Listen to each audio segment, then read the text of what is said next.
Two young people, aged 19 and 20, were swept away by floodwaters in southern Turkey on Thursday, May 21st. Search and rescue operations for both of them were ongoing as night fell.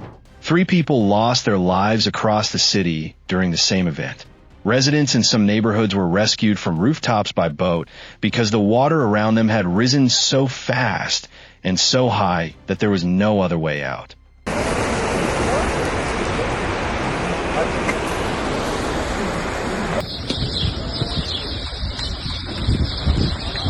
Bridges collapsed. A driver died when a bridge gave way beneath his vehicle and it plunged into a riverbed below. A house on a hillside collapsed onto a road and killed another person. And underneath all of this immediate catastrophe sits a detail that makes the entire event more troubling, not less.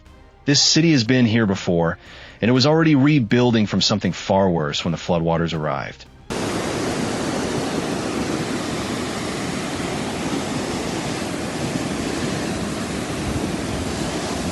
This is the story of the severe flooding that struck the city of Hatay in southern Turkey on May 21st, 2026. The human cost, the scale of destruction, and the deeper structural story about why this region keeps being hit so hard when the rain comes. The heavy rainfall that hit Hatay had actually begun 2 days earlier, on May 20th, building gradually before intensifying sharply on Thursday.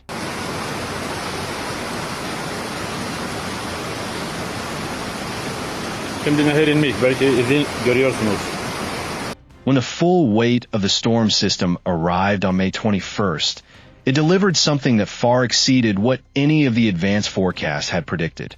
The Regional Meteorological Service had issued warnings ahead of the event, but those warnings were coded at the yellow level, a serious advisory, but one that indicated a manageable rather than extreme event was expected.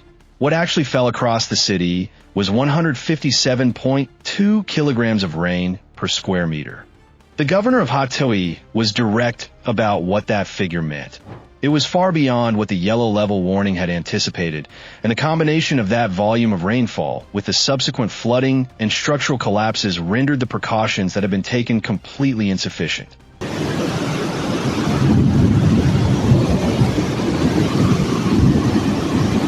The gap between what was forecast and what arrived was not marginal. It was the difference between a serious storm and a disaster. When rainfall of that intensity falls on a city like Hatay in a compressed period, the consequences follow a predictable but devastating sequence. Drainage systems that can handle normal heavy rain are overwhelmed within minutes. Water that has no path through the drainage network spreads across every available surface instead. Streets become rivers. Low-lying areas become lakes. And anything in the path of fast-moving surface water, parked vehicles, infrastructure, retaining walls, the banks of rivers and streams already carrying elevated flow, becomes vulnerable to forces it was never designed to withstand. That sequence played out across multiple districts of Hatay simultaneously on Thursday.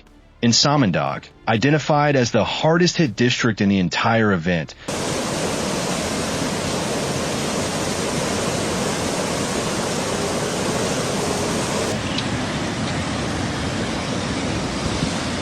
floodwaters inundated the ground floors of homes and businesses across the area.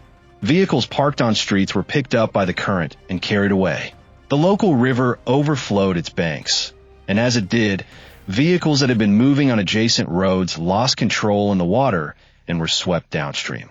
Residents who could not evacuate through the streets were driven upward, onto rooftops, onto upper floors, anywhere above the rising water, and waited for rescue teams to reach them by boat.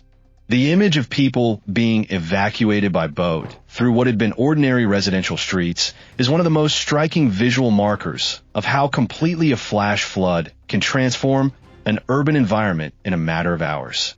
In the Antakya district, a retaining wall collapsed, damaging 5 parked vehicles in the immediate vicinity. Homes and businesses across the district were rendered unusable as floodwaters moved through them rapidly, leaving behind not just water, but the sediment, debris, and structural damage that follows any serious inundation. Firefighting teams affiliated with the Hatay Metropolitan Municipality conducted continuous rescue operations throughout the day, pulling stranded residents out of compromised buildings and flooded streets across the district without pause. In the Defne district, residents were similarly stranded and required rescue by fire department teams. It was in Defne that the two young people, a 19-year-old and a 20-year-old, were swept away by floodwaters, triggering search and rescue operations that were continuing at full intensity as the day progressed. The search for both individuals represents the most urgent and unresolved dimension of this disaster, and the outcome of those operations will define part of how this event is ultimately remembered. The deaths confirmed during the event were 3 in total. One person in the Samandağ area of the city was swept away when a river overflowed its banks. A driver in Antakya lost his life when a bridge collapsed under his vehicle and it fell into the riverbed below, a death that speaks to just how suddenly infrastructure can give way when floodwaters reach critical levels, with no warning sufficient to prevent tragedy for someone who happens to be on that bridge at that exact moment. A third person died when a house on a hillside collapsed onto a road. 3 injured individuals were pulled from the rubble of that same collapse. 12 people in total were injured across the city, with 1 in serious condition. The infrastructure damage across Hatay was extensive and in some cases catastrophic. A section of the Hatay Bridge on a major bypass route collapsed, reducing traffic in the area to a single lane. On the Antakya-Samandağ highway, another bridge collapsed entirely, cutting one of the main connecting routes between districts. Numerous major road arteries across the city were closed to traffic, with routes linking the inner regions of the province becoming largely impassable. 4 emergency response teams trying to reach people in need across multiple simultaneous incident sites. The loss of road access at this scale represents a serious operational challenge. Every collapsed bridge and flooded road adds time to a response situation where time is exactly what cannot be afforded. Beyond the immediate human and structural toll, the agricultural damage inflicted by this event is staggering in its own right. Approximately 25,000 decares of farmland across several districts were damaged by the flooding. Land that was carrying crops that farmers had been cultivating through the season, that represented the economic foundation for countless families in a region where agriculture is a primary livelihood. Livestock losses confirmed in the aftermath of the event included over 10,000 poultry, 80 cattle, and 40 sheep. These are not abstract statistics. They're the working animals and productive stock of farming families who are now facing an economic blow on top of whatever physical damage their property sustained. In a region that has already been through enormous disruption in recent years, these losses land on people who are already carrying significant burdens. The scale of the emergency response reflects the scale of what the city was dealing with. Over 1,000 individual reports had been received by authorities by the time official figures were compiled. 374 separate teams were deployed, involving 498 vehicles and over 1,200 personnel working across the city simultaneously. Disaster management authorities, the metropolitan municipality, police, and civil society organizations were all operating in coordinated fashion to respond to a crisis that was unfolding across an entire province at once. Schools in the most severely affected districts were closed, with educational activities suspended in areas where the combination of transportation disruption and safety risks made attendance impossible. Now comes the part of this story that demands the most serious attention, because it sits underneath everything else that happened on May 21st and gives it a dimension that goes beyond a single weather event. Hatay is the province that bore some of the most catastrophic damage in the devastating earthquakes that struck southern Turkey in February 2023. The city of Antakya, the provincial capital, was largely destroyed in those earthquakes, one of the most complete destructions of a major urban center by a natural disaster in recent memory. The reconstruction process that began in the aftermath of those earthquakes has still not been completed. Engineers and experts in the region have pointed directly to this reality in assessing the flood damage, noting that unplanned urban development, inadequate infrastructure, the use of substandard materials, and engineering errors all continue to make this region disproportionately vulnerable to every new disaster that arrives. Buildings weakened by earthquake damage and the haste of post-earthquake reconstruction are less able to withstand the secondary stresses of flooding and landslides. Infrastructure rebuilt quickly under pressure is not always rebuilt to the standard that would be required to handle events like May 21st.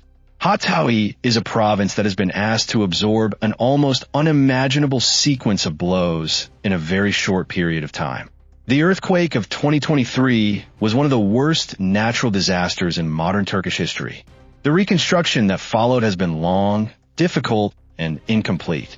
And now, before that recovery is finished, the floodwaters have arrived and found a city that is still in the process of putting itself back together. The structural vulnerabilities that the earthquake exposed have not all been remediated. The infrastructure gaps that unplanned development created over years and decades have not been closed. And the weather system that arrived on May 21st did not wait for any of that work to be completed before it delivered 157 kilograms of rain per square meter and set bridges collapsing and rivers overflowing.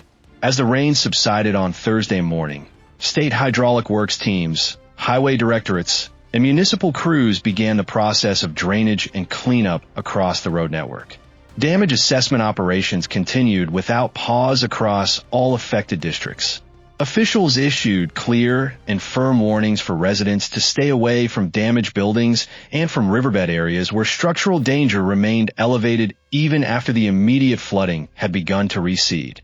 Weather conditions in the coming days were identified as critical, not just for the ongoing search and rescue operations still active for the two missing young people, but for the damage assessment process itself and for the safety of communities still living adjacent to compromised infrastructure.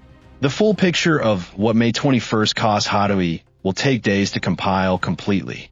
The human losses are confirmed at 3, with the search for 2 more still ongoing. The agricultural losses are already significant. The infrastructure damage is extensive.